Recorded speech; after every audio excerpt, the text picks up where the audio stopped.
What's up? I'm Dylan from Stupid Raisins, and this is how to use Bullet Pop. You can find Bullet Pop in the title browser in Final Cut Pro. Click on this button in the upper left corner to open the title browser, and then go down to the Bullet Pop category. You'll see that Bullet Pop is organized into 3 different themes, all in one, which is perfect for making quick, fast lists, and then backgrounds and bullet points. This is really good for controlling bullet timing or keeping the background up while you show multiple lists. You can preview any template by skimming your mouse over the thumbnail. All right, let's take a look at an all-in-one template. Let's try this Corporate 2. I'll drag and drop it onto my timeline. It's a bit too long. I can hover over the end and click and drag the end or the beginning to make it shorter or longer. I can also select it and press Control D, and it brings up the timing controls here. Let's go for 5 seconds. 500 and enter. Oh, it's a little bit too long for this clip, so I'll just trim it to match right up. All right, so here is our bullet point list. Let's check it out. Nice, let's customize it.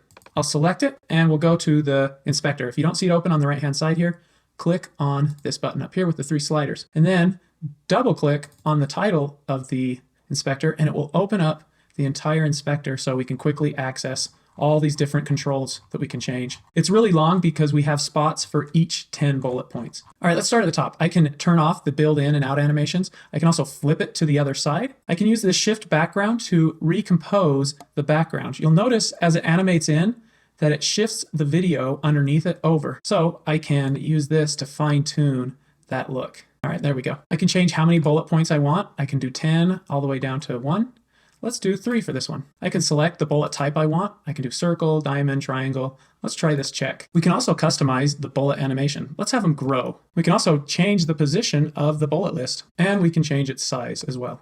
Let's customize some colors. Let's change the color of our bullet points. We can also change the position of the bullet points. We can move them around. We can turn their opacity down, make them less visible. We can rotate them. We can make them bigger, and we can tweak the thickness. The cell section represents these bars where the text is. So we can tweak the cell positioning. We can move it down and up. We can tweak the color of it as well.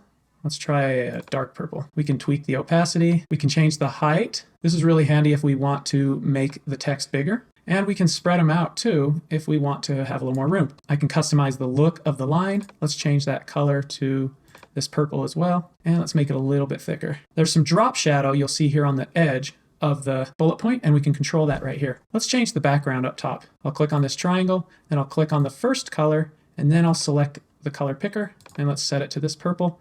And let's change the second one as well to a darker purple. This one controls the background color right here. We'll leave it at white. We can change the opacity of it as well, or the size. I want to turn the opacity down for a second. You'll see that it's blurred behind here.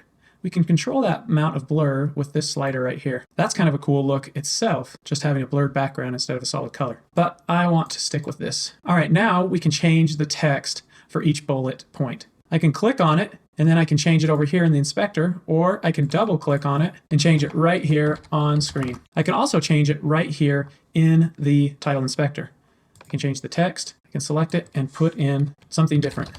I can change the color. Let's go white. I think that looks good on top of that purple. And then I'll just click and drag that down for the next one. And we'll update the color for our other 2 text fields. I can also adjust the position on these text fields by just clicking and dragging them around. I can also change the font and the size right here in the inspector. All right, let's take a look at our finished bullet point list. If you want to control the bullet timing, then you'll want to use backgrounds and bullet points. Let's try this creative background. We'll drop it on top of our clip, and let's change the timing. I'm going to select it and press Option right bracket, and it trims it. And now I can add bullet points to it.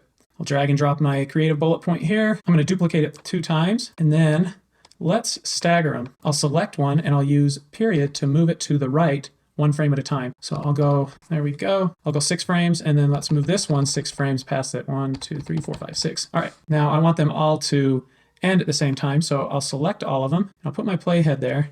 I'll press Option right bracket to trim all of them. Select your first bullet point, and you'll see that you can customize it just like before. We have a few extra parameters here. We can change its position. We'll leave this first one at 1. Let's select the second one, and we'll set it at number 2. And then we'll select the third one and set it at number 3. Now they're all evenly spaced out. All right, let's take a look. It animates on, and then each of the bullet points animates on one at a time. This is really handy if you want to stagger your bullet points or time them with a voiceover. This is also handy if you want to keep your background up and have different bullet point lists on it. So I'll make my background longer, and then I'll just copy these. I'll select these bullet points and I'll hold down Option and I'll click and drag, and it creates a new set of them. And let's move it over here. And now I have a list that animates off and then new ones animate on. So that's how to use Bullet Pop. If you have any questions, email me at raisinhater@stupidraisins.com. Happy editing.